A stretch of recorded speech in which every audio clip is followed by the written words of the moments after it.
What causes us to fear? Let's start with our young people, and then adults, you can be prepared to answer. What causes us to fear?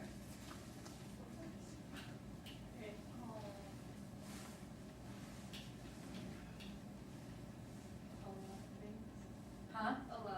A lot of things. Can you think of something in particular? Yes, Marina? The people around you. Say that again? People around us? Can anybody elaborate on that? People around us. Can you think of something that may cause us to fear? If people around us cause us to fear, what does that mean about us? We're insecure, right? Maybe we have insecurities because we're worried about what people think around us, right? And it causes us to fear. Or maybe we think somebody's dangerous, and we feel like we're not strong enough to handle it, right? So that could be another reason. Did you think of anything, Gabby?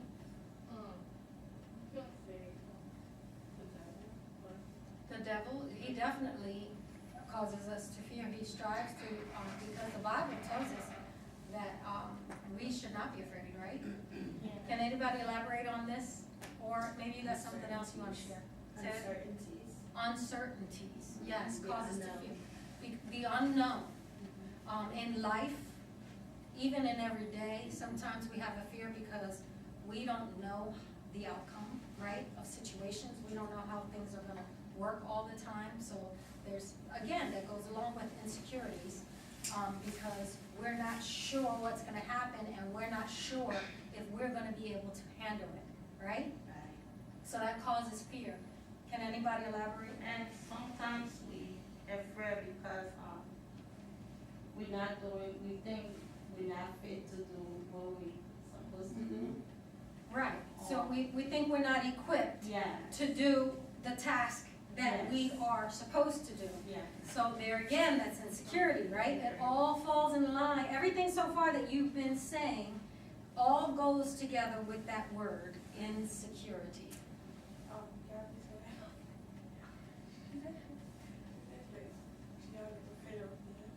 Fear of death. Marina, we've already had that in our first class together. You think I don't remember these things? Fear of death. That's good. That's kind of the unknown, right? Because we don't know what's going to happen exactly. We know what the Bible tells us, but we've never experienced it. So therefore, there's some uncertainties. There's some unknowns. Past experiences, things that we've experienced throughout life has caused some fears because of how the outcomes came or how different circumstances that are out of our control. Right. Has There you go. Looking at our past sometimes can cause fear because we are afraid, what if this happens again? Wow, that's a good one. Anybody else? All right, so everything so far that was mentioned has to go with uncertainties or looking at our situation that happened before and how it was out of our control, and we don't know if it's gonna happen again, and we don't know if we're gonna be prepared for it. So, can you see what's surrounding this fear? Us. We're worried that we're not going to be able to handle it. We're worried that we don't know what to expect. This is what God is trying to show us in this year, this sure foundation. Don't rely on yourself. Right. Amen. Rely on me. Rely on Him. Rely on Him. He is in control. That's right. Why can we sing, I'm no longer a slave to fear? Amen. Because I am a child of God. Amen. That is.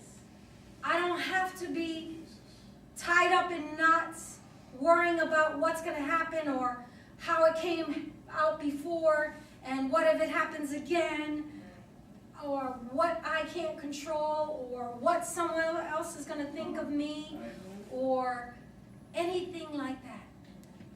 And sometimes our sin, again, Yeah. that word that we try to hide and ignore and don't think about. We want to block out that word. Sometimes sin causes fear. Yeah. Because maybe we did something wrong, so then we're like in turmoil because we're afraid it's going to come back to bite us.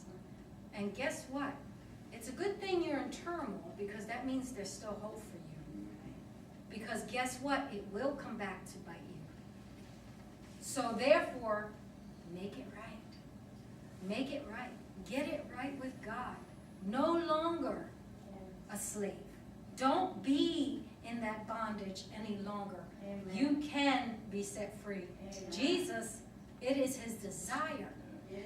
I'm telling you, I probably will mention this again in our lesson Sunday morning, because this part anyway, because it kind of goes along with the question that somebody had, and why hasn't Jesus come back yet? Because his mercy is extended to you and to me, so that we can make it right.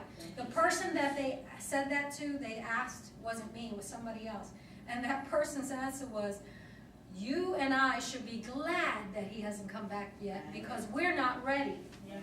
And so we need to get ready so that way when he comes back, we'll go. That's a good step to know you're not ready, but you don't want to stay there. You need to give it over to Jesus. Ask him to help you.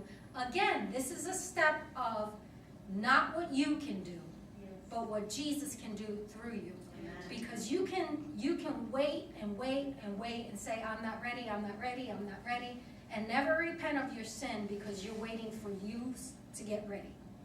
You need to repent, let it go, be free from it, get off the hook, and let Jesus help you the rest of the way. When I made that decision to come back to Jesus, after one of these days I'll share my testimony with you.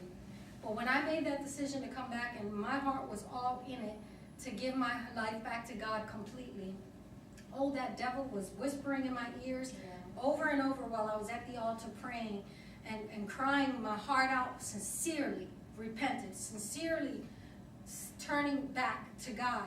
Those thoughts was coming, but what if you can't do this? What if you leave and walk out those doors and you go back? And are you really sure you want to give this up and give that up? All these thoughts were going through my mind while I'm over here crying my eyes and my heart out to God because I love him. I love him so much. And then I reminded myself, my love for him is greater than my love for the things of this world. My love for him is greater than anything. So I conditioned my heart and my mind to say, I may not be strong enough, but God, you're going to go out these doors with me, and you're going to help me not to turn back to sin. And because I relied on his power, I was able to leave those things behind.